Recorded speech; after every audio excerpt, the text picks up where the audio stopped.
ওদের মানে পিছনে বল নেই, মানে চামড়া থাকে না, গায়ে বল দেখাচ্ছে।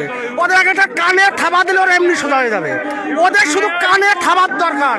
যেসব চ্যাংড়া ছেলেবেলে আছে না, নেতা, এনসিপির নেতা, ওদের কানে থাবলালে, কানে থাবা দিলে ওরা সোজা হবে। ভারত যদি দোষ করতো না, বাংলাদেশের মতো একটা রাষ্ট্র 1 ঘন্টা লাগবে না, চা খাওয়ার টাইমে বাংলাদেশকে শেষ করে দিতে দেওয়ার ক্ষমতা আছে ভারতের। বাংলাদেশি নেতারা ভারতের ভূখণ্ড নিয়ে দিবা স্বপ্ন দেখছেন। এক ঝাঁক রাফাল নামিয়ে দিলে ওইসব হুঙ্কার দেওয়া নেতারা ঘর থেকে বেরোনোর সাহস পাবেন না। চা খাওয়ার সময়টুকুর মধ্যেই বাংলাদেশের চেহারা বদলে যেতে পারে বলে হুঁশিয়ারি দিয়ে দিলেন বিজেপি বিধায়ক অশোক কীর্তনিয়া। এটা দেখুন, আজকে যেটা বাংলাদেশে যে ঘটনা ঘটানো হচ্ছে, পূর্ব পরিকল্পিত জামাত ইসলামী এবং ইনুস দ্বারা পরিকল্পিতভাবে হচ্ছে। ভারতকে প্রত্যেকটা জায়গায় দোষারোপ করা হচ্ছে। ভারত যদি দোষ করতো না, বাংলাদেশের মতো একটা রাষ্ট্র 1 ঘন্টা লাগবে না, চা খাওয়ার টাইমে বাংলাদেশকে শেষ করে দিতে দেওয়ার ক্ষমতা আছে ভারতের। আমার কথা কারণ পাকিস্তান তো ওদের বাপ ছিল, ওদের বাপের থেকে আমরা জন্ম দিয়েছি। পাকিস্তান ওদের মা ছিল। ভারত ওদের জন্ম দিয়েছে 1971 সালে।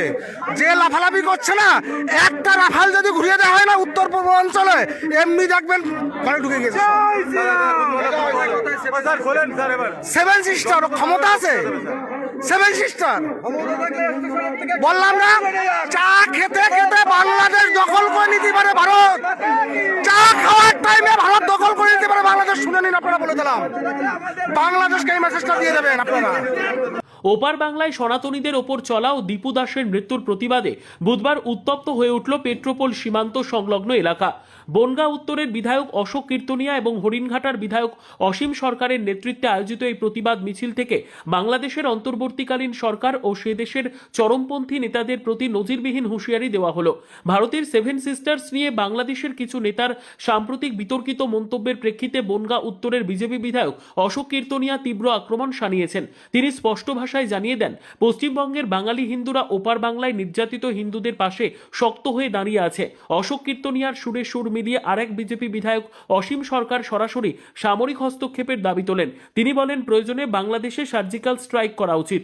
উগ্রবাদীদের উচিত শিক্ষা দিতে বাংলাদেশকে ভারতের অঙ্গ হিসেবে অন্তর্ভুক্ত করে নেওয়া দরকার। আর যারা চরমপন্থী তাদের সরাসরি পাকিস্তানে পাঠিয়ে দেওয়া হোক। এইভাবে চলতে থাকলে আমি বলবো ভারত সরকার, কেন্দ্রীয় সরকারের উচিত এক্ষুনি, যেমন পাকিস্তানে সার্জিক্যাল স্ট্রাইক করেছে, বাংলাদেশের সার্জিক্যাল স্ট্রাইক করে ওই উগ্রপন্থীদের সমূলে ধ্বংস করে দেওয়া উচিত। প্রয়োজনে বাংলাদেশকে ভারতের সঙ্গে নিয়ে ওখানকার উগ্রপন্থীদের একদম পাকিস্তানে পাঠিয়ে দেওয়া উচিত বলে আমি মনে করি। কেন্দ্রীয় সরকারের এক্ষুনি উচিত ওদের আর বাড়াবাড়ি করতে না দেওয়া। একটা তেঁতুলের চারা ছোট্ট থাকলে যেমন প্রস্রাবের ধারায় উঠানো যায়, চারাটা যদি মোটা গাছে পরিণত হয়ে যায় তখন কিন্তু তাকে কাটবার জন্য অনেক লোকের দরকার হয়।